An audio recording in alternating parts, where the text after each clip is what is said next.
한양대 로스쿨의 박찬훈입니다. 오늘 이렇게 중요한 자리에 초대돼서 집권 여당 의원님 전원을 만날 수 있게 된 것을 큰 영광으로 생각합니다.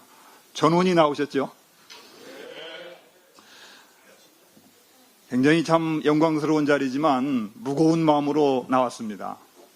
아마 제가 개인적으로는 이 시간이 매우 졸린 시간인데 여러 의원님들도 아마 마찬가지일 겁니다. 그러나 꼭 한 가지만 제가 부탁드립니다. 졸지 마십시오. 제 발표문은 최하 1시간 정도의 양입니다. 그렇지만 시간 제약으로 슬라이드를 보면서 10분 범위에서 말씀드리겠습니다. 오늘 제가 드릴 말씀은 하나입니다. 보안수사에 국한해서 가급적 말씀드리겠습니다. 보안수사는 검찰개혁의 대상이 아니다라고 하는 것이 저의 발표 요지입니다. 검찰개혁의 이 본령은 따로 있습니다. 경찰수사의 통제, 검경협력의 실효성 담보, 기소권의 통제, 특사경의 적법성 담보, 피해자 구제 개선, 중수청의 효율적 운영, 더 나아가서는 공수처의 재설계, 이런 것들이 진짜 개혁과제입니다. 그런데 정작 논쟁이 필요 없는 보안수사가 이 논의를 통째로 삼켜버렸습니다. 남은 입법 기한 내에 이 본령의 주제들을 제대로 논의해 이 형소법에 담을 수 있을지 저는 매우 회의적입니다. 보안수사마저 폐지되면 이번 검찰개혁은 제가 보기에는 최악이 될 것이다, 이렇게 생각합니다. 결론부터 먼저 말씀드립니다. 보안수사 문제를 신속히 정리해야 검찰개혁이 본령으로 다가갈 수 있습니다. 지금 검찰개혁 논의는 위기에 처해 있다, 저는 그렇게 진단합니다. 먼저 보안수사가 무엇인지 짧게 짚고 넘어가겠습니다. 보안수사는 경찰이 송치한 사건을 동일성 범위 내에서 기소 여부를 판단하기 위해 검사가 직접 확인하는 절차입니다. 검사가 스스로 사건을 여는 직접 수사와는 본질적으로 다릅니다. 우리가 문제 삼는 검찰권 남용은 전체 사건의 1%에도 못 미치는 직접 수사에서 나왔습니다. 나머지 99%, 경찰이 송치한 일반 형사사건의 보안수사는 그와는 별개의 문제입니다.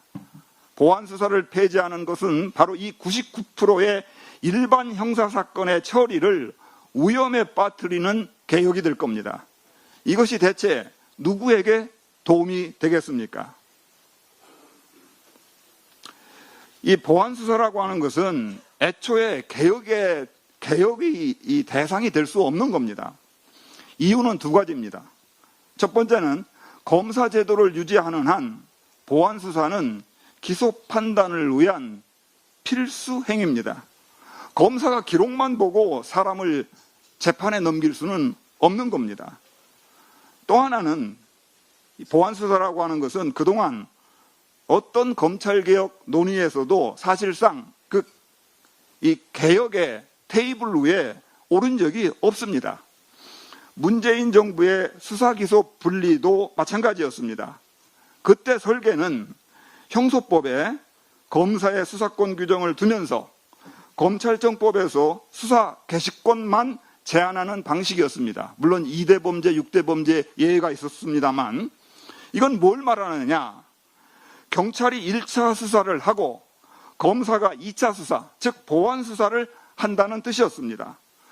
이 보안수사 폐지는 바로 이 설계에 없었던 이야기입니다. 이 보안수사 폐지는 윤석열 탄핵 이후 번져나온 검찰을 향한 분노의 산물입니다. 분노의 이 개혁의 정당한, 분노라고 하는 것은 이 개혁의 정당한 출발점이 될 수 있지만 이 제도 설계의 기준이 될 수는 없습니다.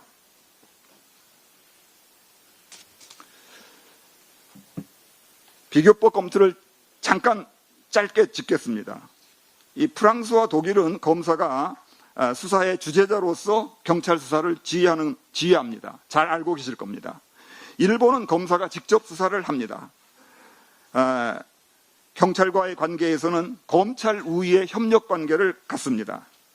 미국은 검사가 수사 과정에서 경찰과 긴밀히 협력하고 대배심에서는 사실상 검사가 주도해서 사실을 확인합니다. 정리하면 검사가 경찰 기록만 보고 기소 여부를 결정하는 나라는 사실상 없습니다. 이 영국 이야기를 많이 하는 것 같아요. 영국 이야기를 그래서 따로 잠깐 보겠습니다. 흔히 영국을 수사 기소 분리의 모델로 이야기합니다.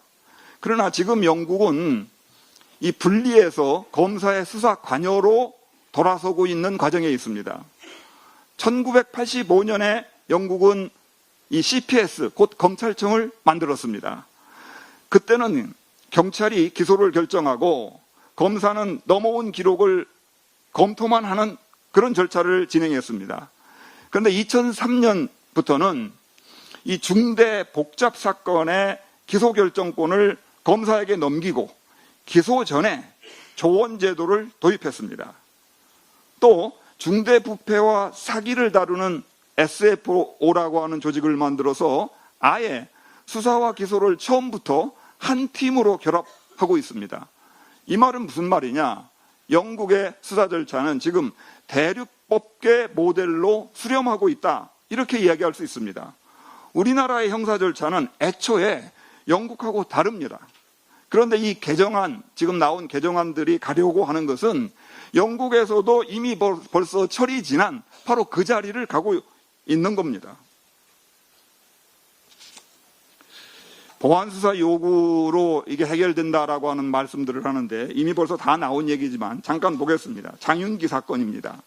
경찰은 이 사건을 일반 살인죄로 송치했죠. 그런데 검사의 보안수사를 거치면서 강간살인으로 바뀌었습니다. 보안수사가 없었다면 이 사건의 진실은 묻혔을 겁니다. 검사에게 무언가를 숨기려는 경찰에게는 보안수사를 요구하는 것만으로는 진실이 드러나지 않습니다. 이 보안수사의 요구의 한계를 좀 보겠습니다. 이 개정안이 이 대안으로 내놓은 보안수사의 그 요구의 이 대안들이 여러 개가 있는데요. 이 보안수사 요구만으로는 이 감당이 되지 않는 사건들이 많습니다. 예를 들어서 이 성범죄, 오늘 우리 성폭력 상담소 쪽에서도 나왔기 때문에 아마 말씀하실 것이라고 생각합니다만, 이 성범죄 같은 경우는 피의자와 피해자의 진술의 신빙성이 유무죄를 가립니다. 양쪽이 불복하면 검사가 직접 다시 확인하는 수밖에 없습니다. 대형 부정부패 사건, 일부는 구속이 되고 또 일부는 불구속이 있고 또 이 참고인이 수십 명에 혹은 또는 수백 명에 달하는 그런 대형 사건들이 있습니다. 이 구속 기간에 쫓기면 보안수사 요구하는 것만으로는 진실에 다가가기가 어렵습니다. 자칫 이 사건이 쪼개집니다. 이 구속사건 같은 경우에는 이 피의자가 이미 검사에게 인치되어 있지 않습니까? 구속기간 10일 안에, 또 어떤 데는 지금 7일로 되어 있어요. 그 이행하고 보안수사 요구에 대해서 이행하고 통보까지 받는 것이 물리적으로 불가능할 상황이 분명히 있습니다. 이런 사건들은 검사가 직접 보완하지 않으면 사실상 범죄인을 놓아주어야 되는 겁니다. 이 개정안에 여러 가지 이 보안수사 요구와 관련돼 가지고 그 실효성을 담보하는 여러 대책들을 지금 세우고 있는데요. 저는 그 실효성이 필요하다고 생각합니다. 왜냐하면 앞으로도 어떻게 지금 변화가 있다 하더라도 보안수사 요구는 많아질 것이기 때문에 그 실효성을 담보하는 장치가 반드시 필요합니다. 그러나 그렇다라고 해서 이 직접 보안수사를 대체하진 못합니다. 한번 숫자부터 보겠습니다. 보이실는지 모르겠는데요. 지금 연간 송치 사건이 약 90만 건입니다. 이거 제가 최근에 확인한 겁니다. 그 중에서 한 45.6%, 거의 절반가량이 지금 검사가 직접 보안수사를 한다라고 합니다. 이거 최근에 대검에서 발표한 겁니다. 이걸 전부 보안수사 요구로 넘기면 경찰이 감당할 수 있을까요? 현재 지금 1년에 5만 건 정도 보안수사 요구를 한다고 합니다. 얼마나 이 보안수사 요구가 늘어나겠습니까? 경찰이 과연 감당할 수 있을까요? 실효성 장치의 한계도 분명합니다. 정당한 사유를 이번에 이 삭제를 다 하셨더라고요. 그거 좋습니다. 시한도 규정했습니다. 그거 좋습니다. 이런 그것은 긍정적입니다. 그러나 그렇다라고 해서 이유 있는 지연을 막기가 어렵고 시한을 강제하기가 사실상 어렵습니다. 이 수사관 교체, 징계 이런 것들은 다 사후 제재일 뿐이고 당해 사건의 실체를 밝히는 데는 크게 도움이 되지 않습니다. 이 과거에도 수사 지휘권이 있을 때 수사관 교체, 징계 제도 이런 것들이 있었어요. 그런데 지난 80년간 그런 것들이 사용된 적이 있습니까? 제 기억에는 거의 없습니다. 다른 수사관서를 지정하는 제도가 지금 들어가 있는데 이 지방과 같은 곳에서는요, 다른 수사관수를 어떻게 정합니까? 옆에 구내 경찰서로 가라고 합니까? 그 옆에 경찰서에서 옆에 구내 경찰서가 담당합니까? 이게 수사관수를 정하기도 어렵고 어렵게 그렇게 정한다라고 해도 수사는 마냥 늦어질 뿐입니다. 정의는 신속해야 합니다. 다시 한번 말씀드립니다만 실효성 강화는 필요합니다. 그렇지만 직접 보안 수사를 대신하지는 못합니다. 저는 법률가로서요, 더 중요한 것 몇 가지를 말씀드리려고 해요. 뭐냐면은 이 보안 수사를 폐지하는 것은 간단한 문제가 아닙니다. 우리나라의 지금 현재의 형소법 체계를 다시 만들어야 됩니다. 법 체계의 정합성을 극복하기가 대단히 어렵습니다. 한마디로 말해서 보안 수사를 폐지하려면 형소법 전체를 다시 써야 합니다. 저는 이 보안 수사 폐지론을 주장하시는 몇몇 학자들이 계신데 이분들이 폐지는 주장했지만 폐지한 후에 이 형사소송법을 어떤 식으로 재편성하는 것인가에 대한 연구를 한 것에 대해서는 거의 들은 바가 없습니다.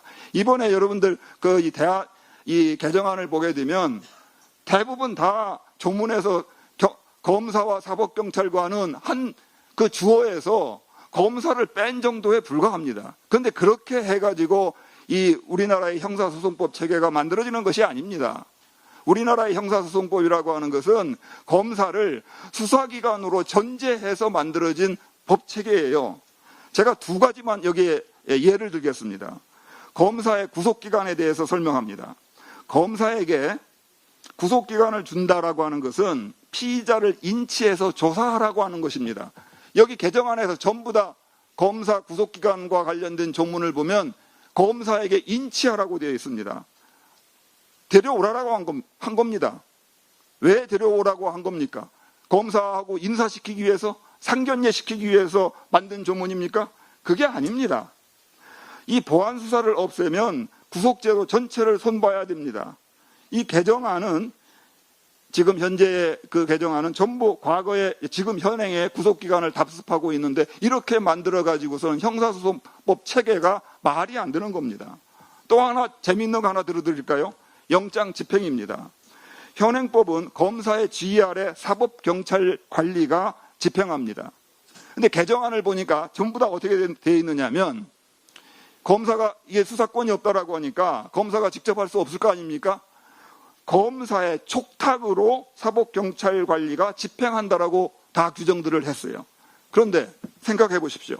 촉탁이라고 하는 말이 무슨 말입니까?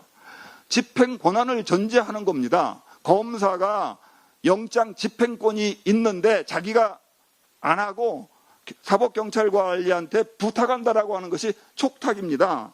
그러니까 이 촉탁이라고 하는 것은 검사가 집행권이 있다라고 하는 것을 전제하는 겁니다.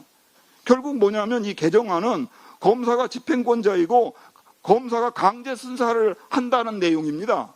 수사권 없앤다라고 하면서 영장 집행에 와가지고는 검사가 강제 집행 수사를 하고 있는 겁니다.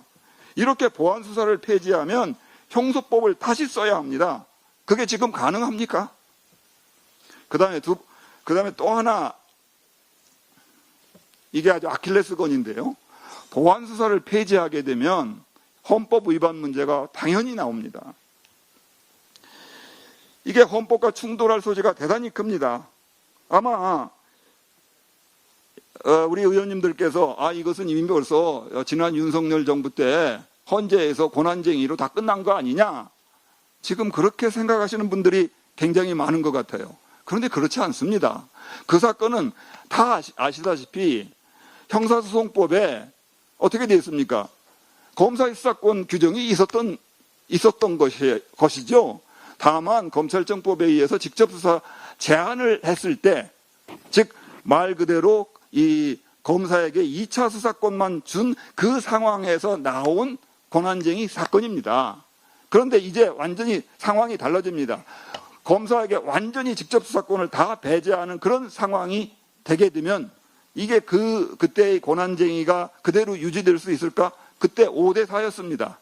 그 5대 4였을 때 이 소수 의견이 내놓은 가장 강력한 이야기가 뭐였었냐면, 헌법상의 영장 신청권, 영장 청구권에서 헌법상의 검사의 수사권을 도출해낼 수 있다, 이렇게 이야기한 겁니다. 따라서 저는 이 보안수사권이 폐지가 되게 되면 10월달 내로 바로 권한쟁의 사건이 다시 올라가게 됩니다. 또 하나, 제가 요즘에 많은 분들이 얘기하고 있는데 이게 헌법 소원으로도 가능합니다. 헌법 소원으로도. 교수님, 그래서 제가 교수님 정리를 좀 부탁드리겠습니다. 다 됐습니다. 헌법 제12조 1항 적법 절차에도 위반될 수 있기 때문에 이게 개인 입장에서는 헌법 소원도 가능합니다. 그 다음에 보안수사 남용 이야기를 지금 많이들 하시는데요. 이 보안수사 남용은 충분히 통제할 수가 있습니다. 간단하게 얘기해서 동일성 범위로 제한이 되고, 만약 그것이 부족하다라고 하면 아예 공소기각 관련 규정에다가 이 보안수사 범위를 넘어가지고 이 수사를 할 때는 바로 이 공소기각으로 할 수 있다라고 하는 근거 규정을 두으셔도 좋고요.